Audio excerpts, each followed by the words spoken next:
అందరికీ నమస్కారం. Once again welcome back to our YouTube channel. First time మన ఛానల్ని చూస్తున్నట్లయితే ఛానల్ని సబ్స్క్రైబ్ చేసుకోండి, వీడియోని లైక్ చేయండి, షేర్ చేయండి. ఫిబ్రవరి 3వ తేదీ 2024 కరెంట్ అఫైర్స్ని చూద్దాం. ఫస్ట్ క్వశ్చన్, భారతదేశంలో బడ్జెట్ ప్రవేశపెట్టిన తొలి మహిళ ఎవరు? ఆన్సర్ ఇందిరాగాంధీ. భారతదేశంలో బడ్జెట్ ప్రవేశపెట్టిన తొలి మహిళ మాజీ ప్రధానమంత్రి ఇందిరాగాంధీ. 1970లో మొరార్జీ దేశాయ్ ఆర్థిక మంత్రి పదవికి రాజీనామా చేసిన తర్వాత ఇందిరాగాంధీ 1970-71 ఆర్థిక సంవత్సరానికి గాను కేంద్ర బడ్జెట్ను ప్రవేశపెట్టడం జరిగింది. సెకండ్ క్వశ్చన్, 2024-25 ఆర్థిక సంవత్సరానికి కేంద్ర బడ్జెట్లో మొత్తం అంచనా వ్యయం ఎంత? ఆన్సర్ 47.66 లక్షల కోట్ల రూపాయలు. 2024-25 ఆర్థిక సంవత్సరానికి కేంద్ర బడ్జెట్లో మొత్తం అంచనా వ్యయం 47.66 లక్షల కోట్ల రూపాయలుగా ఆర్థిక మంత్రి నిర్మలా సీతారామన్ తెలిపారు. ఈ ఏడాదిలో పన్ను ఆదాయం 26.2 లక్షల కోట్లకు పెరగవచ్చని అంచనా వేశారు. అప్పులు మినహా 2023-24 ఏడాదిలో సవరించిన అంచనా రాబడి 27.56 లక్షల కోట్ల రూపాయలుగా వెల్లడించడం జరిగింది. థర్డ్ క్వశ్చన్, బ్రిక్స్లో కొత్తగా ఎన్ని దేశాలు చేరాయి? ఆన్సర్ 5 దేశాలు. 2023 ఆగస్టులో దక్షిణాఫ్రికాలోని జోహెన్నెస్బర్గ్లో జరిగిన 15వ బ్రిక్స్ శిఖరాగ్ర సదస్సులో బ్రిక్స్ విస్తరణ ప్రస్తావన వచ్చింది. అందులో భాగంగానే ఇప్పుడు Saudi Arabia, Egypt, United Arab Emirates, Iran, Ethiopia దేశాలు అధికారికంగా బ్రిక్స్ సమూహంలో చేరడం జరిగింది.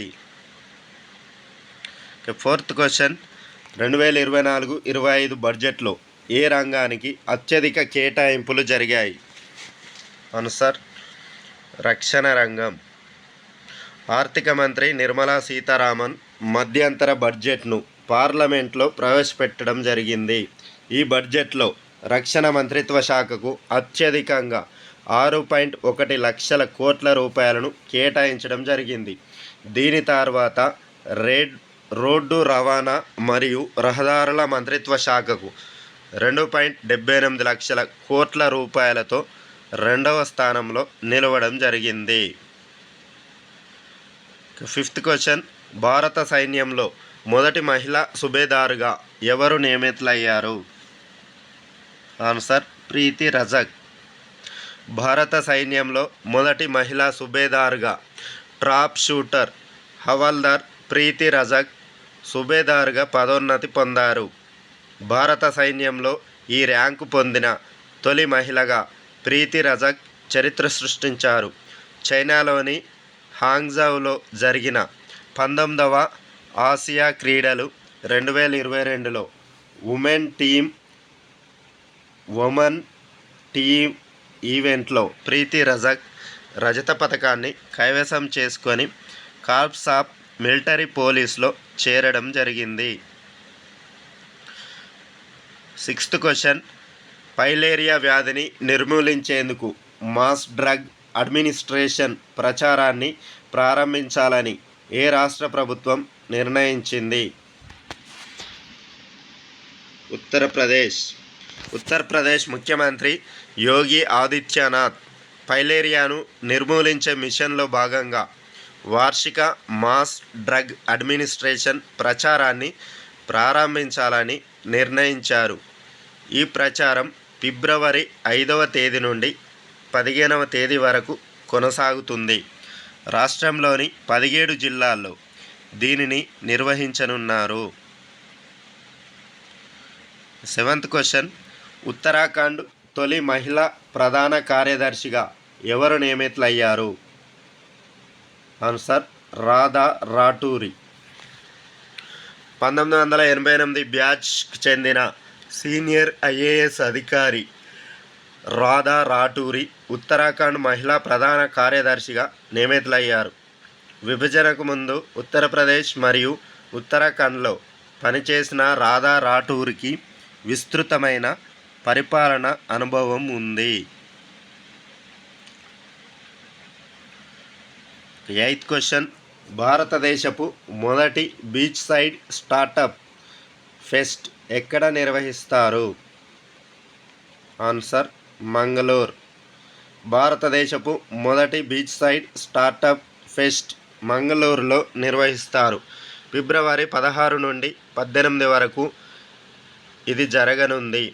కొత్త వెంచర్లను ప్రోత్సహించడంపై ఈ ఈవెంట్ దృష్టి సారిస్తుంది.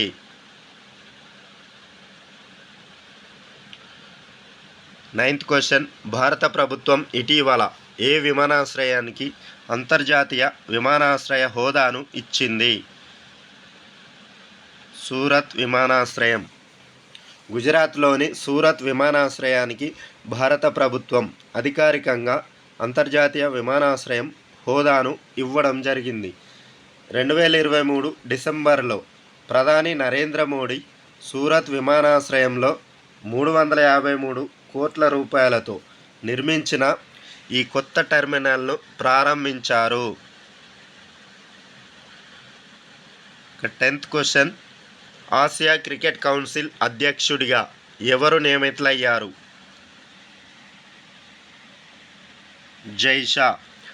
భారత క్రికెట్ కంట్రోల్ బోర్డు కార్యదర్శి జైషా మూడోసారి ఆసియా క్రికెట్ కౌన్సిల్ అధ్యక్షుడిగా ఎన్నికవడం జరిగింది.